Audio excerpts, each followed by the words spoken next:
ये पुराना घर उसके सामने खड़ा था, एक अजीब सी खामोशी में डूबा हुआ। ऊपर एक अकेला कौवा कांव कांव कर रहा था, जिसकी आवाज शाम के सन्नाटे में गूंज रही थी। डूबते सूरज ने लंबी भयानक परछाइयां डाली, जिससे प्राचीन ओक की शाखाएं खतरनाक पंजों में बदल गईं। ये ब्लैकवुड मेंशन था और इसकी डरावनी कहानियां तो पहले से ही मशहूर थीं। आज रात जवान अनन्या, एक ऐसी औरत जिसे नई चीजें जानने की लालसा थी और जो बहुत बहादुर थी, इसके जंग लगे फाटकों के पार उसके रहस्यों को उजागर करने के लिए कदम रखेगी। मेरा दिल मेरी पसलियों से टकरा रहा है, डर के साथ मिली उम्मीदों की धड़कन। उसने चरमराते फाटकों को धक्का दिया। उनके जंग लगे कब्जे एक शोकाकुल स्वागत की तरह कराह रहे थे। हवा भारी हो गई, गीली मिट्टी और सड़न की गंध से भरी हुई। जैसे ही वह हवेली की ओर रास्ते पर चली, अनन्या को यह एहसास होते जा रहा था कि कोई अनदेखी निगाहें उसकी हर हरकत पर नजर रखे हुए हैं। हवेली अपने आप में एक बीते युग का प्रतीक थी। इसकी भव्यता समय और उपेक्षा से फीकी पड़ गई थी। लोहे की बालकनियों पर मकड़ी के जाले लगे थे और आईवी लताएं ढहते हुए अग्रभाग से चिपकी हुई थीं, जैसे हाथ पकड़े हुए हों। वो खिड़कियां खाली आंखों की तरह मुझे घूर रही हैं। उनके शीशे के शीशे सालों की धूल और जमी हुई गंदगी से सने हुए हैं। एक बात तो तय थी, ब्लैकवुड मेंशन ने अपने रहस्यों को पूरी तरह से छुपा कर रखा था। एक गहरी सांस लेते हुए अनन्या ने दरवाजे के धूमिल हत्थे को पकड़ा। उसके स्पर्श से यह बर्फ की तरह ठंडा लग रहा था, जिससे उसकी रीढ़ के नीचे कंपकंपी दौड़ गई।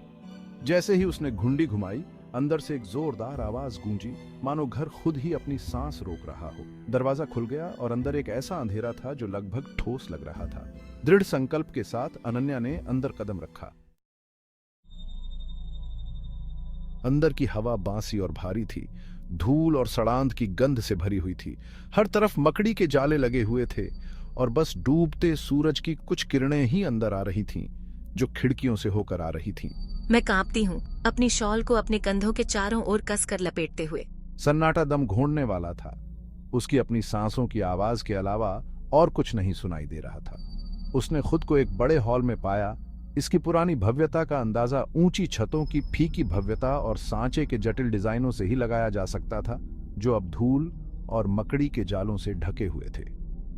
एक विशाल सीढ़ी, जिसकी रेलिंग धूल की एक मोटी परत से ढकी हुई थी, दूर दीवार पर छाई हुई थी, जो दूसरी मंजिल के अंधेरे की ओर ले जा रही थी। सख्त चेहरे वाले पुरुषों और महिलाओं के चित्र दीवारों पर लगे हुए थे। उनकी आंखें मानो अनन्या की हर हरकत पर नजर रख रही थीं। मैं हॉल में सावधानी से चलती हूँ। मेरे कदम लकड़ी के फर्श पर गूंज रहे हैं। हर कदम पर धूल के कण उठते थे, जो खिड़कियों से छनकर आती रोशनी में नाचते थे। हवा में एक अजीब सी दहशत का एहसास था, मानो दीवारें ही पिछली दुखद घटनाओं के भार से सराबोर हों। वह एक सुंदर महिला के चित्र के सामने रुक गई, जिसने एक बहती हुई पोशाक पहनी हुई थी। उसकी आंखें एक भेदी नीला अनन्या की हर हरकत पर नजर रखती हुई प्रतीत हो रही थी। मेरी रीढ़ की हड्डी में एक सिहरन दौड़ जाती है और मुझे यह अजीब सा एहसास होता है कि मैं अकेली नहीं हूँ, कि अनदेखी आंखें मुझे परछाइयों से देख रही हैं।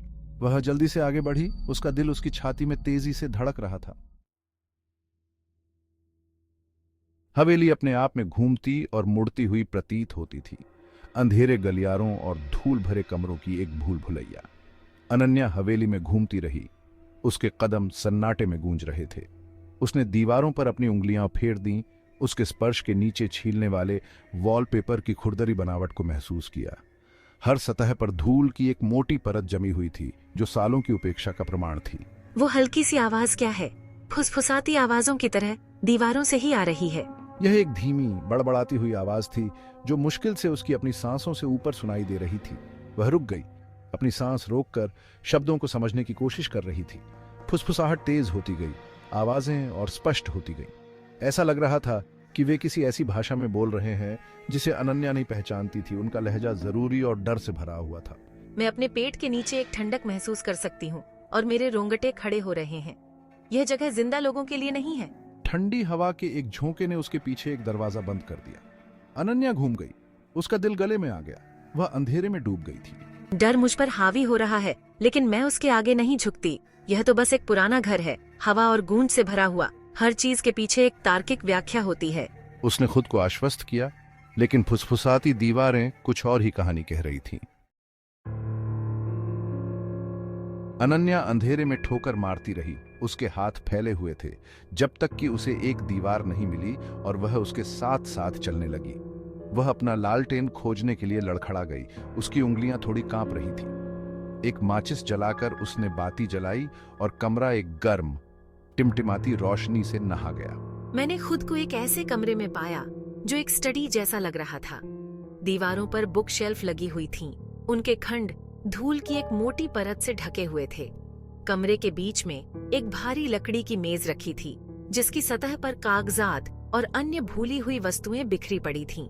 अनन्या मेज की ओर बढ़ी, एक अदृश्य शक्ति द्वारा खींची गई। उसने धूल झाड़ दी, जिससे एक चमड़े की जिल्द वाली डायरी दिखाई दी, जिसके पन्ने उम्र के कारण पीले पड़ गए थे। उसने धड़कते दिल से उसे ध्यान से खोला। डायरी एलिजा ब्लैकवुड की थी, जो हवेली की असली मालिक थी। एलिजा की सुंदर लिखावट ने पन्नों को भर दिया, जिसमें हवेली में उसके जीवन, उसकी आशाओं, उसके सपनों और उसके बढ़ते डर का विवरण था।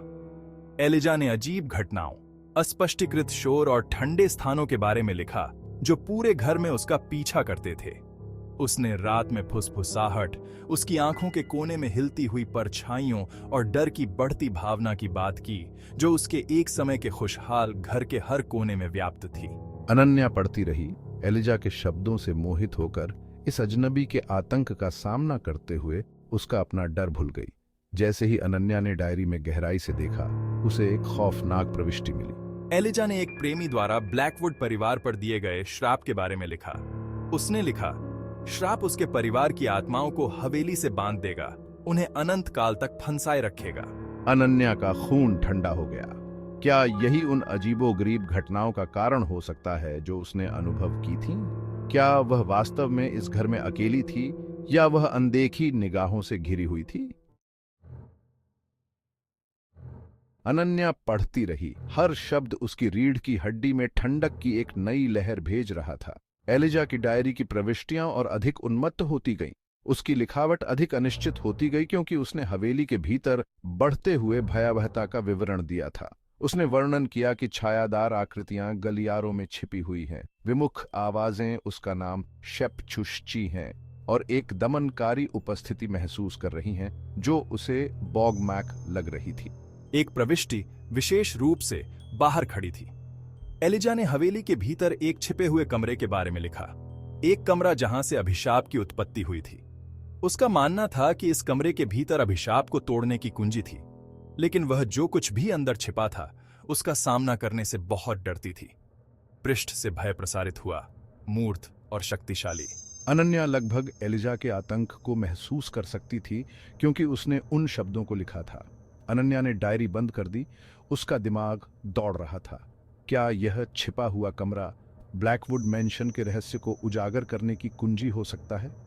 दृढ़ डिटर्मिनेशन की भावना ने उसे अपनी चपेट में ले लिया, डर को दूर भगाया।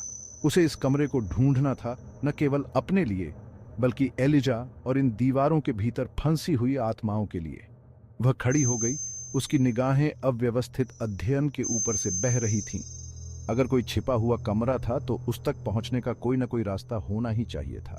उसकी निगाहें एक बुक शेल्फ पर पड़ी, जो दूसरों से अलग रखी गई थी। यह थोड़ा अजर था।